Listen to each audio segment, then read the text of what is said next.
स्वागत है आप सबका। आज मैं बहुत प्रसन्न हूँ, इसीलिए प्रसन्नता पूर्वक ये वीडियो बना रहा हूँ। और ये वीडियो जो है साधना से रिलेटेड नहीं है, लेकिन फिर भी बहुत ज्ञान वाला वीडियो है, ज्ञान देने वाला वीडियो है। तो वीडियो को ध्यान से देखिएगा, ध्यान से सुनिएगा, क्योंकि आज की इस वीडियो में मैं आप सबको बताने वाला हूँ कि आप भक्त हो या साधक। साधक और भक्त में अंतर क्या है, इस वीडियो के माध्यम से आपको पता चल जाएगा।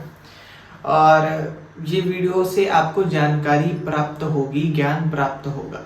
ठीक है, तो वीडियो को स्किप मत करना आप, और ना वीडियो को आधा अधूरा देखना, पूरा देखना, तो समझ में आएगा। ठीक है, क्योंकि हम साधक है, भक्त है, इसलिए पूरा ज्ञान हमें काम देता है। आधा अधूरा ज्ञान सबके लिए बहुत दिक्कत की बात होती है। तो चलिए शुरू करते हैं वीडियो। जय माता दी, हर हर महादेव। आप सभी का स्वागत है हमारे छोटे से प्यारे से YouTube चैनल शिव शक्ति साधना केंद्र में। देखिए, सबसे पहले इस वीडियो में हम बात कर लेते हैं कि भक्त कौन होते हैं, किसको हम भक्त कहते हैं। भक्त मतलब वो जो भगवान की भक्ति करते हैं। अब साधक भी जो होता है वो भी भगवान की भक्ति ही करता है, लेकिन भक्त भगवान से किसी भी प्रकार की कोई उम्मीद नहीं रखता, कोई चीज नहीं मांगता, कुछ भी नहीं मांगता। ना उसको धन चाहिए, ना संपदा चाहिए, ना ऐश्वर्य चाहिए, ना सोना, ना चांदी, ना गहने, ना हीरे, ना जवाहरात, कुछ नहीं चाहिए। भगवान से ज्ञान तक एक भक्त को नहीं चाहिए। बस भगवान से भक्त को क्या चाहिए होता है, भगवान चाहिए होते हैं। ठीक है, एक टाइम की बात है, मैं किताब पढ़ रहा था विवेकानंद जी के बारे में। तो उस समय की बात है, किताब में लिखा था एक टाइम की कि विवेकानंद जी जब अपने गुरुदेव के पास गए, श्री रामकृष्ण परमहंस जी जो थे, अपने काली माता के साक्षात करने वाले जो थे, उनके बच्चे, उनके पुत्र श्री रामकृष्ण परमहंस जी, वो विवेकानंद के गुरु थे। जब विवेकानंद जी उनके पास गए तो वो देख के भाव विभोर हो गए। उनके अंदर इतना भाव आ गया कि वो देख के रोने लगे। अब विवेकानंद जी सोच रहे हैं ये क्यों रो रहे हैं। उनका रामकृष्ण परमहंस जी का व्यवहार ऐसा था, पागलों वाला। वो सोचते कि पागल है। फिर जब रामकृष्ण परमहंस जी बाहर जब गए मंदिर के बाहर, तो वो सभी आम आदमी से नॉर्मली बातचीत करने लगे। फिर विवेकानंद जी सोच में पड़े, और विवेकानंद जी के घर में काफी प्रॉब्लम्स चल रहे थे, और विवेकानंद जी वकालत सीख रहे थे। ठीक है, कोई बोझ करके थे उन्हीं से। उसके बाद जब विवेकानंद जी के घर में काफी सारे प्रॉब्लम्स आए तो गुरुदेव के पास गए। तो उस टाइम पे गुरुदेव ने पूछा, जैसे विवेकानंद जी उस टाइम पे माँ काली पे भरोसा नहीं करते थे, वो ओमकार पे भरोसा करते थे, निरंकार वाले ओम पे, बस किसी भी देवी देवता पे भरोसा नहीं करते। तो उन्होंने बोला, रामकृष्ण परमहंस जी ने, कि माँ से जाओ, मांग लेना अपनी दुख की जो भी चीजें हैं, कि तुम्हें सुख दे माँ, धन संपदा दे। वो जब जाते तब कहते, माँ मुझे आप मिल जाओ, मुझे ज्ञान मिले, मैं आध्यात्मिक बनूं, ये बनूं, वो बनूं। वो 3 बारी गए माँ से, तीनों बारी उन्होंने वही मांगा। फिर वो विवेकानंद जी अपने गुरुदेव के पास आए, तो गुरुदेव ने कहा कि क्या मांगा माँ से। तो उन्होंने बताया, भाई ये चीजें मांगी मैंने। तब रामकृष्ण परमहंस जी ने उन्हें अष्ट सिद्धियां देने के लिए पूछा कि विवेकानंद, उनको असल में नरेंद्र उनका नाम था, नरेंद्र बुलाते थे। रामकृष्ण परमहंस जी तो उनको नरेन कहते थे, नरेंद्र भी नहीं कहते थे, नरेन बोलते थे। नरेंद्र, क्या तुम्हें अष्ट सिद्धियां चाहिए? तो इनके अंदर उस टाइम पे जब माँ काली के पास ही गए तो ये सोचने लगे कि आखिर मैं मांग क्या रहा था। मुझे तो धन संपदा चाहिए था मेरे परिवार के पालन पोषण हेतु। मैं मांग क्या रहा था। तो रामकृष्ण परमहंस जी ने बड़े प्यार से बोला कि अष्ट सिद्धियां ले लो तुम। तो विवेकानंद जी भाव विभोर हो गए और कहें कि क्या गुरुदेव, इससे माँ काली की प्राप्ति हो सकती है? तो रामकृष्ण परमहंस जी ने जवाब दिया कि नहीं, अष्ट सिद्धियां तुम्हें सांसारिक सुख में लाभ दे सकती हैं, ठीक है। सांसारिक सुख में तुम जो चाहो वो तुम्हें अष्ट सिद्धियां दे सकती है, लेकिन भगवत प्राप्ति और मां की प्राप्ति में अष्ट सिद्धियां तुम्हें कुछ नहीं दे सकती।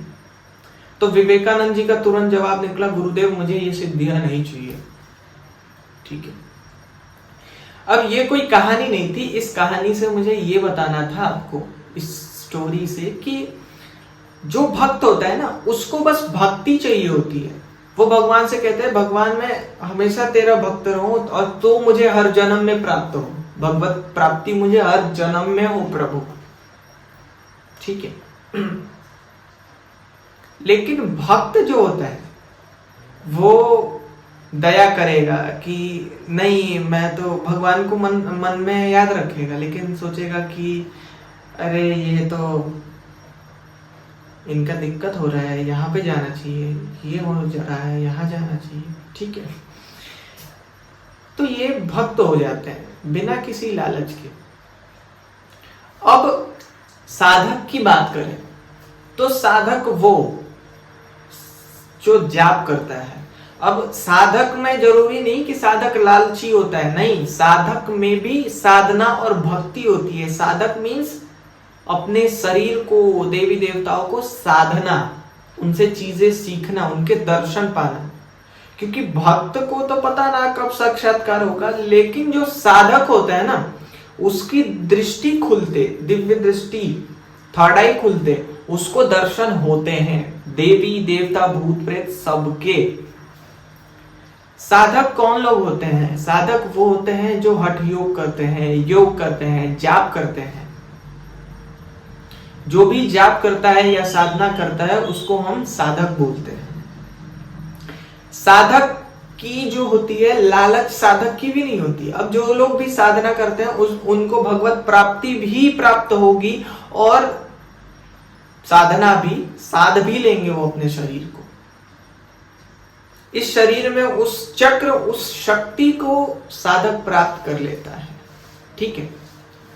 अब साधक जो होता है वो हमेशा भगवान से क्या मांगता है वो साधक ये जरूर जानता है कि उसको देने वाला बस कौन है? भगवान है। बस भगवान ही दे सकता है साधक को। इंसान और किसी को कुछ नहीं समझता। गुरु और भगवान को सर्वोपरि, माता पिता गुरु भगवान सर्वोपरि, सबसे ऊपर साधक समझता है, ठीक है। अब साधक जो है भगवान से एक लालच रखता है, भगवान मुझे तो लोक कल्याण देना, मैं लोगों की मदद कर सकूं, ठीक है। लेकिन भक्त हर चीज सोचेगा। अब साधक और भक्त में अंतर क्या होता है? भक्त हर चीज सोच समझ के मंद मंद मुस्कुराएगा और मन में भगवान का नाम लेगा। लेकिन साधक कहेगा हटा यार, सारा बाढ़ में जाए, क्या मतलब, मुझे अपना करना है। अब मस्त लेके माला साधक साइड में बैठ जाएगा। लेकिन साधक, ऐसी बात नहीं है कि साधक को भक्ति नहीं प्राप्त होती। कई भक्त साधक बन चुके हैं, कई साधक भक्त बनते हैं, ठीक है। और दोनों बहुत लाभकारी होते हैं। लेकिन जो लोग साधना करते हैं वो मानसिकता ये लेके ना चले कि मुझे भक्ति नहीं प्राप्त हो रही। आप अगर साधना करते हो तो आपको भगवत प्राप्ति भी हो रही है और साथ में आप लोक कल्याण भी कर रहे हो। अब जिनको भी दृष्टि चाहिए, कुंडलिनी उठानी, अगर आपके मन में ये है कि आप बिना लोक कल्याण के कुछ भी कर लोगे तो ऐसा नहीं होगा। आपको लाइफ में कभी भी बिना लोक कल्याण के दृष्टि नहीं मिल सकती। आप चाहे कितना ही प्रयास कर लीजिए, आपको बिना लोक कल्याण के सोचे दृष्टि भगवान देंगे ही नहीं। आज्ञा चक्र हमेशा भगवान के आज्ञा से ही चलता है, ठीक है।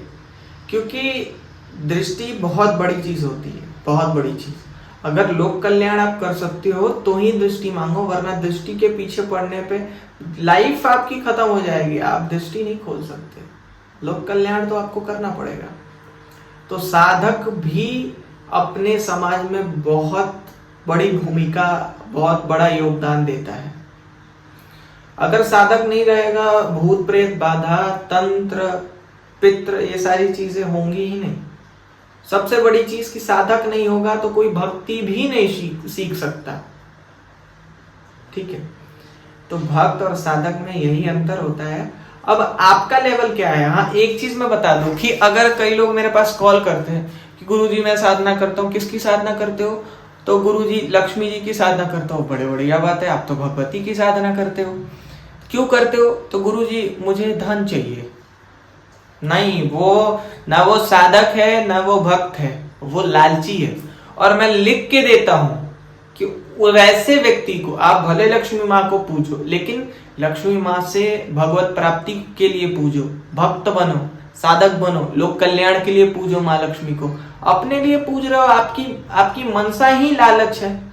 आपको धन चाहिए, संपदा चाहिए, कभी नहीं मिलेगा भाई, कभी नहीं मिलेगा। ऐसे लोगों के लिए कुछ नहीं मिलता। हमेशा रोते रहोगे, गिड़गिड़ाते रहोगे, भगवान कभी कुछ नहीं देगा। ठीक है, वैसे भी लोग तो आजकल कहते रहते हैं भगवान ने मुझे कुछ नहीं दिया।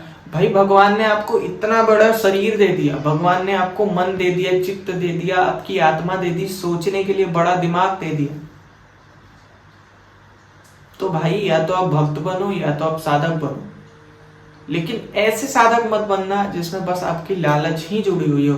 क्यों माता जी की पूजा क्यों कर रहे हो? धन चाहिए। शंकर भगवान क्यों पूज रहे हो? धन चाहिए। ऐसे लोग होते हैं कि ऐसे लोग भी होते हैं, साधना में रिजल्ट नहीं मिला, हनुमान जी की सिद्धि नहीं मिली तो शंकर जी की पूजा करेंगे, शंकर जी की सिद्धि नहीं मिली माता जी की पूजा करेंगे। वैसे लोगों का कुछ नहीं होने वाला, वो सारे लालची हैं।